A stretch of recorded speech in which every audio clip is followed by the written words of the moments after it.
6 months had passed since the first meeting with the Galactic Council. The horizon now approached the Nexus, a massive space station that served as the trading center for dozens of alien species. The spinning structure glittered against the backdrop of space, with ships of all shapes and sizes coming and going from its docking ports. Commander Ethan Blackwood stood on the bridge, watching the station grow larger on the view screen. "Quite a sight," he said. "It's home to over 1 million beings from across the galaxy," said Maya Patterson, the Earth intelligence officer who had joined their crew 3 months ago. Her dark hair was pulled back tightly, her eyes constantly scanning and assessing. "And not all of them are happy about humans being here," added Lieutenant Clark. Maya nodded. "Intelligence reports show that our reputation has grown since first contact. They call us the Deathworlders in hushed tones." Dr. Olivia Winters joined them on the bridge. "Fear and fascination make a dangerous mix. We should be careful while we're here." The Horizon docked at the Nexus without incident. As arrangement for trade negotiations would take time, Ethan granted shore leave to half the crew. "Stay in groups of 3 or more," he ordered. "Check in every 2 hours." Ethan, Olivia, and Maya took the first diplomatic tour of the Nexus's upper levels. A council guide led them through wide hallways filled with shops and trading posts. Aliens of all descriptions moved around them, many stopping to stare at the humans. "They act like they've never seen humans before," Ethan whispered to Olivia. "Most haven't," she replied. "Notice how they keep their distance?" Maya casually touched her sidearm. "It's not just curiosity I'm seeing in some of these looks." Their tour ended at a large garden area where plants from across the galaxy grew, together in carefully controlled environments. The council guide excused himself, leaving the humans to admire the alien flora. "Commander Blackwood," a voice called from behind a purple tree-like plant. A tall, blue-skinned alien with 4 arms stepped into view. His face was marked with what looked like ritual scars, and a breathing apparatus covered the lower half of his face. "I don't believe we've been introduced," Ethan said cautiously. "I am Vrenlock," the alien said with a slight bow. "A scientist with interest in unique species." "You mean humans?" Olivia said flatly. Vrenlock's eyes crinkled in what might have been a smile. "Precisely. Your biology is fascinating. The ability to process toxins that would kill most sentient beings, bone density that allows you to survive impacts that would shatter others, healing capabilities that border on regeneration by our standards." Maya stepped closer to Ethan. "We're not specimens for study," she said. "Of course not," Vrenlock said. "Yet knowledge is valuable, very valuable. There are those who would pay handsomely for information about Deathworlders." "Are you threatening us?" Ethan asked, his voice steady. The alien raised his 4 hands. "Simply making conversation. Enjoy your stay at the Nexus, Commander. Not everyone here is as academically interested in your kind as I am." With that cryptic warning, Vrenlock walked away. "I think we just got threatened," Olivia said. "And propositioned for a scientific study," Maya added. "We should report this." Back on the horizon, Ethan received disturbing news. 3 crew members who had gone to the Nexus's entertainment district had not checked in. "Last communication was 4 hours ago," Lieutenant Clark reported. "Their locator signals disappeared in this area." She pointed to a map of the lower levels of the station. "Those are maintenance and storage sections," Maya said, studying the map. "Perfect place for an ambush." Ethan assembled a search team immediately. "Maya, Olivia, you're with me. Lieutenant Clark, you have the ship. If we don't report back in 3 hours, contact the council representatives." The lower levels of the Nexus were dimly lit, with narrow corridors and the constant hum of machinery. Few aliens moved through these areas, and those who did kept their faces hidden. Maya led them through the maze of passages, following faint traces from the missing crew's communicators. "Someone tried to block the signal," she explained, "but our tech leaves residual energy signatures they didn't account for." The trail led them to a sealed door with unfamiliar markings. "I can't read it," Olivia said, "but this symbol looks like their warning sign for biological materials." Maya pulled out a small device and attached it to the door's control panel. After a moment, the lock clicked open. Inside was a makeshift laboratory. Along one wall were 3 transparent containers large enough to hold a person. Inside each one was an unconscious crew member, connected to tubes and monitoring devices. "They're alive," Olivia said, checking the monitors. "But not for long if we don't get them out," a deep voice said from behind them. They turned to see a massive alien blocking the doorway. His skin was gray and rough like stone, with ridges along his skull and arms that looked like natural armor. A breathing mask covered his lower face, and his eyes were protected by special lenses. Various weapons hung from his belt and harness. "Craig Dornthal," the alien introduced himself with a slight bow. "Known in some circles as the Collector, though I'm beginning to think I've chosen the wrong prey this time." "You kidnapped our people," Ethan said, his hand moving to his weapon. Craig held up a large hand. "Not I. I hunt dangerous creatures, yes, but with honor. This," he gestured at the laboratory, "this is Vrenlock's work. He pays well for specimens." "They are not specimens," Olivia said angrily. "They're people." "An interesting distinction," Craig replied. "From a Deathworld perspective, perhaps. To much of the galaxy, you are apex predators playing at civilization." Maya had silently moved to the side, positioning herself for a clear shot if needed. "We're taking our people back. I would expect nothing less from predators protecting their pack," Craig said, "but Vrenlock will return soon, with guards." As if on cue, the station's lights flickered and went out completely. Emergency lighting kicked in, bathing everything in a dull red glow. Craig's eyes widened behind his protective lenses. Station power failure, rare but dangerous down here. In the dim red light, the humans could see better than Craig, whose species clearly relied on different wavelengths. Maya moved quickly, disabling the locks on the containers. Ethan and Olivia began disconnecting their crew members from the machines. "You work effectively in low light," Craig observed, his hand now resting on a weapon. Another Deathworld trait. A noise from the corridor made him turn. Shadows moved outside, several figures approaching. "Vrenlock and his security," Craig said. "This will be interesting." The door slid open, revealing Vrenlock with 4 armed guards. "Ah, Commander, I see you've found my research subjects. And Craig, you were supposed to secure the area."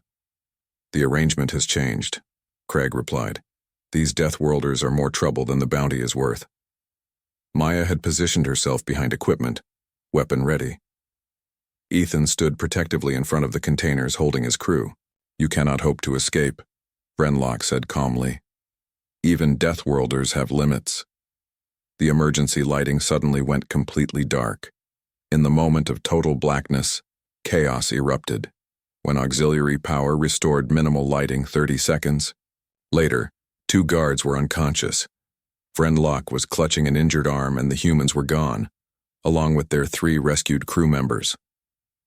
Craig stood watching the empty doorway, a look of genuine surprise on his face. "Fascinating," he muttered. "Truly fascinating."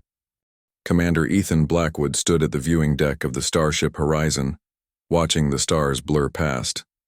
After 20 years in Earth's Space Force, he never thought he would be here, leading humanity's first official diplomatic mission into deep space.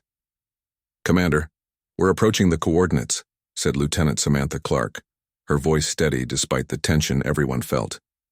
"Thank you, Lieutenant. Alert the diplomatic team." Ethan straightened his uniform. The blue and silver fabric felt too stiff, too formal. He preferred his regular duty clothes, but first impressions mattered. Dr. Olivia Winters joined him at the window, her brown eyes wide with excitement.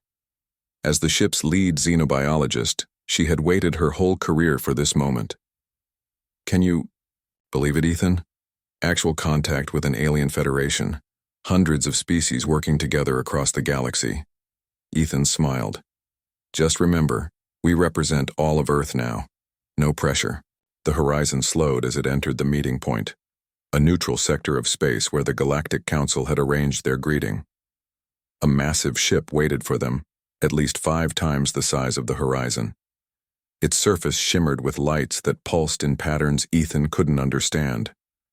"It's beautiful," whispered Olivia. The communication system activated. "Commander, we're receiving a transmission." "Put it through." The main screen flickered to life, showing a being unlike anything Ethan had seen before. It had smooth purple skin, 4 arms, and large eyes that reminded him of a cat's. When it spoke, the ship's computers translated. "Greetings, representatives of Earth. I am Ambassador Zixvac of the Galactic Council. We welcome you to the greater community of stars." Ethan stepped forward. "Ambassador, I am Commander Ethan Blackwood of Earth. We're honored by your welcome and excited to establish peaceful relations." The alien's expression changed slightly, a subtle movement around those large eyes that Ethan couldn't interpret. "We invite you to dock with our vessel for formal introductions," Zixvac said. "A small party would be acceptable." After the transmission ended, Ethan selected his team, himself, Dr. Winters, Lieutenant Clark, and 3 other specialists. They transferred to the council ship through a connecting tube that adjusted its atmosphere as they moved through it. The meeting chamber was vast, with a high ceiling and walls that seemed to change color with the light. Around a large circular table sat representatives from 12 different species. Ethan had studied the briefing materials, but nothing prepared him for the real thing. Some aliens were almost human-like, while others defied easy description. One appeared to be mainly gas contained in a special suit. Another had what looked like tree bark for skin. As the humans entered, Ethan noticed something odd. Several of the aliens shifted backward slightly. One quickly closed a breathing valve. Another's skin changed color rapidly. Zixvac approached, moving with careful grace. "Commander, please join us. We have much to discuss." The meeting proceeded. Well enough. The council representatives asked about Earth, human society, and technology. They seemed particularly interested in Earth's ecosystem and physical conditions. "Your planet has how many predatory species?" asked a small bird-like alien when Olivia mentioned Earth's biodiversity. "Thousands," Olivia answered, "though many are endangered now." A ripple of what seemed like discomfort moved through the group. During a break in the talks, servers brought refreshments. A tray with various colored liquids was presented to the humans. "These are safe for your biology," Zixvac assured them. Ethan took a glass with blue liquid and accidentally bumped the edge of the tray. The glass tipped, and as he grabbed for it, the sharp edge cut his palm. "Sorry about that," he said, looking for something to wipe the blood. The reaction was immediate and shocking. 3 aliens moved backward rapidly. One made a high-pitched sound. The server dropped the tray with a crash. Zixvac remained composed but raised all 4 hands in a calming gesture toward the other aliens. "Is there a problem?" Ethan asked, confused by the response. "Perhaps we should continue this in a smaller setting," Zixvac said smoothly. "If you would join me in the adjacent chamber, Commander. Your doctor may attend to your injury." In a smaller room, while Olivia cleaned and bandaged his minor cut, Zixvac watched with fascination. "You must forgive the reaction of my colleagues," the alien said. "Many have never seen a Deathworlder before." "A what?" Ethan asked. "It is our classification for species who evolved on extreme planets. Earth is what we would call a death world, a planet with conditions that would kill most sentient species in the galaxy."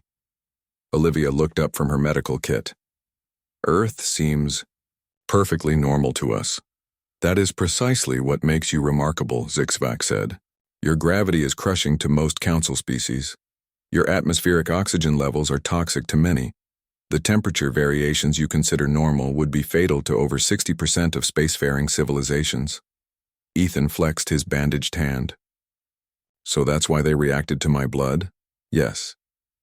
The hemoglobin, the iron content, it would be poisonous to several delegates in the room. And the fact that you barely noticed an injury that would incapacitate most beings, it confirms many things. Our scientists theorized about your kind." The next day, the humans were given a tour of the council ship. Ethan noticed the crew kept a careful distance from them. Some watched them with what seemed like fear. In a science bay, they met a green-skinned alien studying data about Earth. "Fascinating," the scientist said. You evolved on a planet with over 50,000 species that could kill you. Your bodies can neutralize substances that would be deadly neurotoxins to us. You can survive radiation doses that would destroy Council species' cellular structure. We're just normal where we come from, Samantha said. That is what makes Deathworlders so dangerous, the scientist replied, then seemed to realize what he had said. I mean, remarkable. That evening, Ethan and Olivia were reviewing the day's events in the Horizons conference room when Lieutenant Clark entered with an urgent look. Commander, I think you need to see this. She activated a screen, showing intercepted communications from the Council ship. The translation program was still learning the aliens' languages, but certain phrases stood out clearly. Potential threat level, physical capabilities beyond standard metrics, containment protocols if necessary. Another image appeared. Security footage from their visit, but with strange overlays. It showed the human's body heat, bone density, and muscle structure. They're studying us like we're dangerous animals, Samantha said. No, Olivia replied softly. They're studying us like they're afraid. A final clip began playing. Earth footage the Council had obtained showing everyday human activities. A construction worker carrying heavy equipment, a child falling off a bike and getting up with scraped knees, a chef briefly touching a hot pan without serious injury. With each image, notes appeared in alien text which the computer roughly translated. Impossible load-bearing capability. Rapid recovery from physical trauma. Heat resistance beyond safety parameters. Ethan sat back in his chair. They think we're some kind of super beings. The term they keep using is Deathworlders, Olivia said. I think in their eyes, we're dangerous simply because we survived Earth. The communication system chimed. Commander, Ambassador Zixvac requests your presence for an urgent council session regarding Earth's status. Ethan nodded to his officers. Well, looks like we're about to find out if they want to welcome us to the galaxy or contain us. 1 year had passed since Earth's first contact with the Galactic Council. The Horizon had returned to Earth's orbital station after several diplomatic missions. Commander Ethan Blackwood looked out the viewport at the blue-green planet below, thinking about how much had changed. Beautiful view, said Admiral Lisa Martinez as she joined him. She was a stern woman with gray streaks in her black hair and more medals on her uniform than Ethan had ever seen on one person.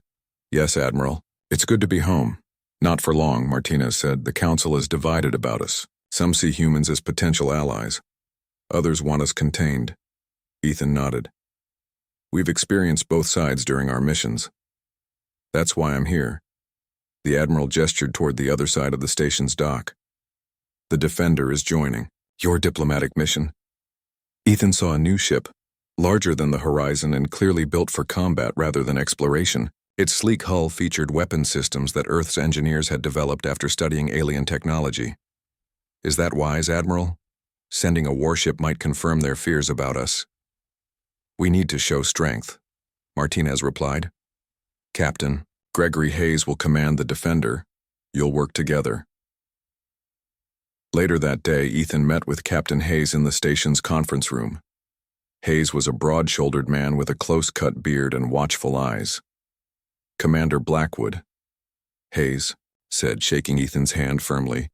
Your reports about these aliens are fascinating, especially the part about them being afraid of us. Not all of them, Ethan clarified. The Council has over 300 species. Each has their own opinion. But they all see us as Deathworlders, Hayes noted. Dr. Olivia Winters and Maya Patterson joined them with fresh intelligence from Council space. Counselor Thrix has been pushing for closer ties with humans, Maya reported, showing images of a tall, willowy alien with silver skin. She believes we could be valuable allies. Against what? Hayes asked. The Kryvax, Olivia said, bringing up images of reptilian creatures with armored hides. They raid unprotected outposts in border systems. The Council calls them veteran killers because they've been doing this for centuries. Their meeting was interrupted by an urgent message. Commander Captain, the communications officer called. We're receiving a distress signal from a Council science station in the Tau Ceti system. The signal played through the speakers. A scared alien voice spoke rapidly. Under attack, Kryvax vessels. Civilians present. No defenses. Please help. Admiral Martinez entered the room. This is outside Council protection zones. They've been ignoring attacks like this for years. How far? Ethan asked. 4 days at maximum speed, the officer replied. Hayes stood up. My ship can make it in 3. This isn't our fight, Martinez warned. Ethan looked at the distress call. Information. The station has researchers from 12 species, including children. We can't ignore this. After some debate, both the Horizon and the Defender were cleared to respond. As they approached Tau Ceti 4 days later, they received a message from the Council. Human vessels, this is Counselor Nix Aran, said a stern-looking reptilian alien. You are instructed not to interfere in this border dispute. The Council is sending its own response team. That will take another week, Maya whispered to Ethan. Counselor, Ethan replied diplomatically. We're responding to a distress call from civilians. We'll avoid any unnecessary conflict. When they reached the science station, 3 Kryvax ships were already attacking it. The station's shields were failing, and escape pods could not launch while under fire. The Kryvax are blocking communications and escape routes, Captain Hayes reported from the Defender. Classic raid tactics. They haven't noticed us yet, Ethan said. We have surprise on our side. They formed a quick plan. The Defender would confront the Kryvax ships directly while the Horizon slipped around to the station to evacuate civilians. The battle began suddenly.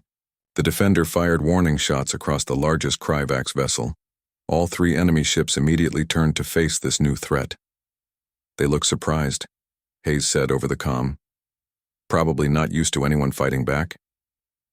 The Horizon reached the station and docked while the Defender kept the Kryvax busy. Ethan led a team aboard to find terrified aliens huddled in the central chambers. We're here to help, Ethan told them. We need to evacuate quickly.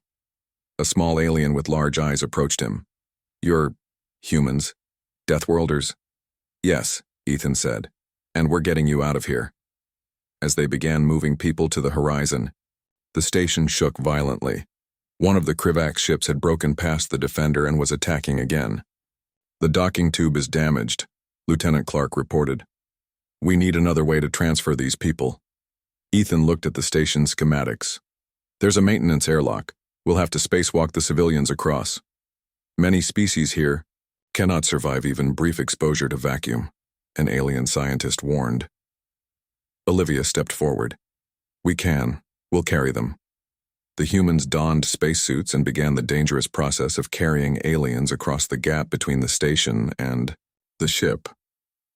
Each human carried a passenger in their arms, moving carefully through space while protected only by their suits. Meanwhile, the Defender fought fiercely. The Kryvax had never encountered human combat tactics before and were struggling to adapt.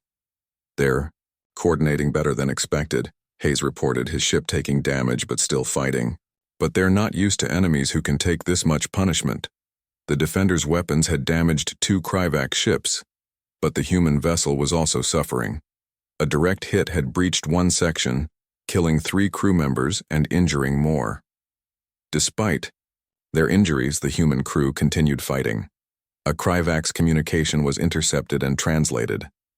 These creatures continue functioning despite physical damage that would incapacitate any rational being. Back at the station, the evacuation was nearly complete when a section of the ceiling collapsed. A support beam fell, pinning Ethan's leg. The pain was intense, but he kept directing the evacuation. Commander, you're badly hurt, one of the alien scientists said, looking at his leg with horror. I'll be fine, Ethan grunted, though he knew the bone was broken. Get the last group to the ship. Maya and Olivia returned for him, lifting the beam together. Stubborn as always, Maya said as they helped him up. Part of our death world charm, Ethan replied through gritted teeth. The last group made it to the Horizon just as the station's main power failed. From the bridge, they watched as the Defender drove off the last Kryvax ship. They're retreating, Hayes reported, sounding surprised himself. All 3 ships. Later, As Dr. Winters treated his broken leg, Ethan received messages from both the fleeing Kryvax and the Galactic Council. The translated Kryvax message was simple. Avoid sectors with Deathworlder presence. They fight beyond all reason. The Council message was from Counselor Thrix. The Council must now seriously consider a formal alliance with humanity. Not all threats can be appeased with diplomacy, as the Kryvax have demonstrated. Perhaps we need the Deathworlders after all. 2 years after first contact, Earth had gained a mixed reputation throughout the galaxy. Some aliens admired humans for their strength and bravery. Others feared them for the same reasons. The name Deathworlders was now known in every corner of Council space. On Europa, one of Jupiter's moons, Dr. Alan Foster worked in a secret research facility built beneath the ice. He studied the differences between human biology and alien species, trying to understand what made humans special. Look at these results, he said to Olivia Winters, who had returned to Earth to assist with the research. Our bone density is 5 times greater than most Council species. Our ability to heal from wounds is remarkable by their standards. Olivia nodded, looking at the data. We evolved on a planet that tried to kill us at every turn. It made us tough. And dangerous, said a new voice. General Frank Carter entered the lab, his uniform perfectly pressed, his posture rigid with authority. That's our advantage. Dr. Foster seemed uncomfortable with the general's presence. This is purely scientific research, General. Science. With military applications, Carter corrected him. He turned to Olivia. Your reports from the Kryvax encounter proved what I've been saying all along. We're naturally superior to these aliens. They're soft, having evolved on safe worlds. Olivia frowned. That's not the full picture. They have technologies we don't understand yet, and many have mental or sensory abilities far beyond ours. But they run when we fight, Carter said with a thin smile. The Deathworld Protocol will ensure humans become the dominant force in this sector. The what? Olivia asked. It's classified, Carter replied. Let's just say we're developing ways to use our natural advantages. After the general left, Olivia contacted Commander Blackwood, who was on Earth meeting with Admiral Martinez and the diplomatic team. I don't like it, Ethan, she said over the secure channel. Carter is pushing some kind of military initiative called the Deathworld Protocol. I've heard whispers, Ethan replied. The Admiral is concerned too. Some in the military want to use our reputation to intimidate the Council. That would confirm their worst fears about us. Exactly. I'm coming to Europa tomorrow. We need to find out what Carter is really planning. The next day, Ethan arrived at the Europa facility with Maya Patterson. While Olivia gave them the official tour, Maya discreetly placed small devices in corners and air vents, tiny cameras and listening tools. Carter has a separate lab in Section C, Olivia whispered. No one from my team is allowed in. That night, they reviewed what Maya's devices had captured. The images showed Carter meeting with scientists in a laboratory filled with alien biological samples. We've isolated the factors that make humans resilient to radiation and toxins, one scientist reported. We can enhance these traits through gene therapy. Good, Carter said. And the weapons? Ready for testing. They exploit the biological weaknesses of Council species. What would cause minor discomfort to humans would incapacitate most aliens. Maya, shut off the video. He's developing biological weapons specifically targeting alien physiologies. This goes against everything we've worked for, Ethan said. The Council already fears us as potential threats. This would confirm their worst suspicions. A soft chime indicated someone at the door. Olivia opened it to find a small, humanoid alien with pale blue skin and large, dark eyes. None of them recognized the species. I am Sora, the alien said, in perfect English. And you are in grave danger. After some hesitation, they let Sora in. The alien moved with unusual grace, almost like flowing water. How did you get onto a secure Earth facility?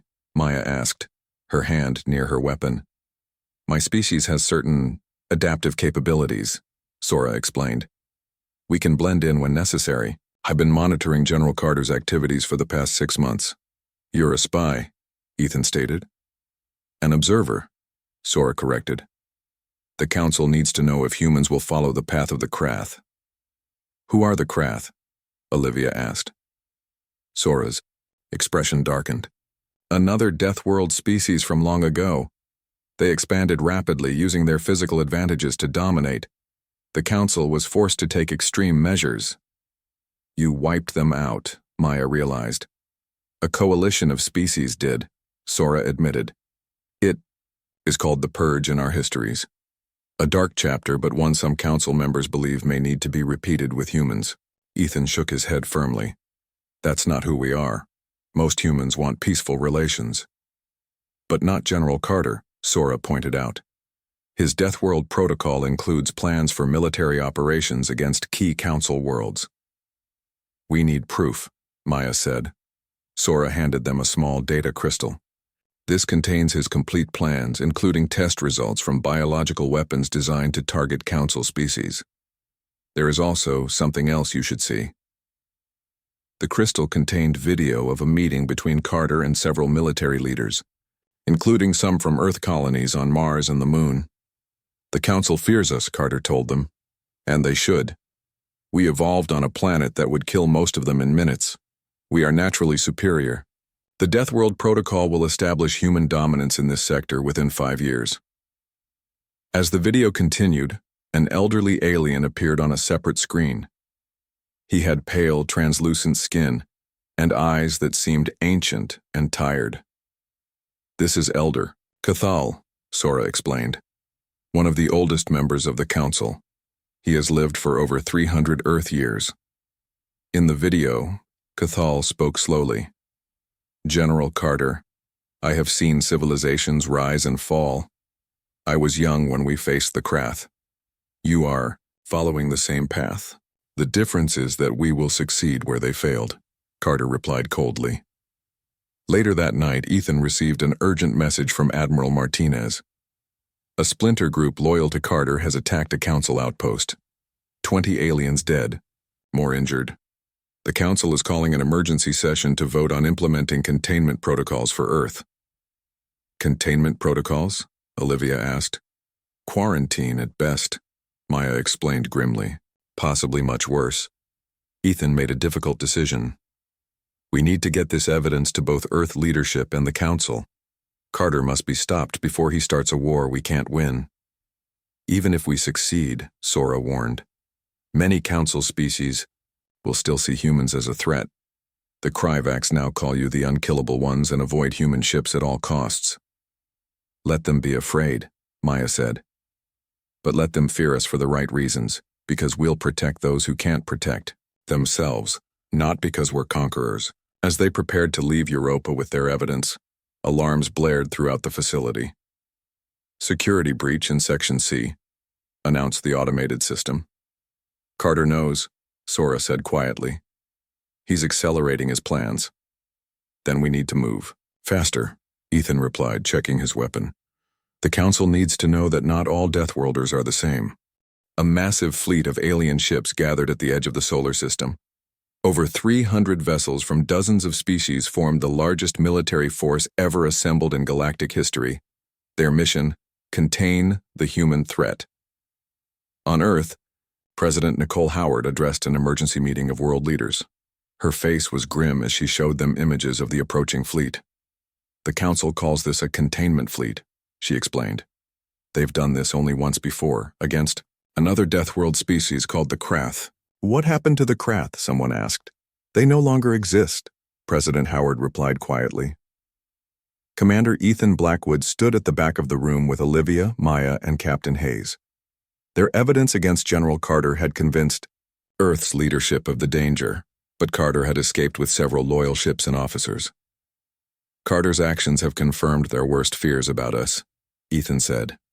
Now we're all paying the price. Admiral Martinez joined them. Carter's forces have established a position on Mars. He's threatening to launch attacks on the Council fleet if Earth surrenders. So we're caught between Carter and the aliens, Hayes said bitterly. President Howard approached their group. "Commander, Blackwood, you've had the most contact with the Council. Do you believe we can negotiate?" Ethan thought carefully before answering. "Some Council members, like Councillor Thrix, see our potential as allies, but others fear us fundamentally. We need to show them we're not all like Carter." "I'm giving you authority to attempt diplomacy," the President said. "The Horizon will carry our message, but be careful. Carter's forces will try to stop you." 2 days later, the Horizon approached the edge of the solar system, where the alien fleet waited. Behind them, the Defender and 3 other Earthships provided escort. "We're being scanned by multiple vessels," Lieutenant Clark reported from her station. "Open a channel," Ethan ordered, "to whoever commands the fleet."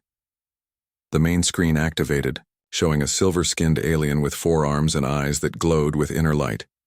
"I am Grand Admiral Zenzara of the Council Containment Fleet," the alien said. "Your species has committed acts of aggression against Council worlds." "Those actions were taken by a rogue general who doesn't represent Earth," Ethan explained. "We're here to find a peaceful solution." Before Zenzara could reply, alarms blared across the Horizon's bridge.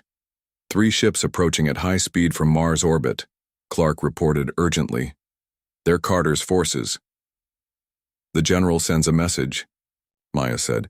"Stand down or be destroyed as traitors." Ethan turned back to the screen.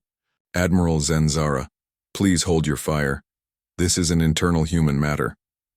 The alien admiral watched with interest. "We will observe." Carter's ships opened fire on the Horizon and its escorts. The space between Earth and Mars lit up with energy. Weapons and missile trails. "Return fire," Captain Hayes ordered from the Defender. "Target their weapons only." The battle was fierce but brief. Earth's ships surrounded Carter's forces but took heavy damage in the process. The Defender lost an engine and the Horizon's hull was breached in 2 sections. "Carter's flagship is heading for Mars orbit," Clark reported. "The other 2 ships are disabled." "We need to end this," Ethan said grimly. "Admiral Martinez, can you pursue?"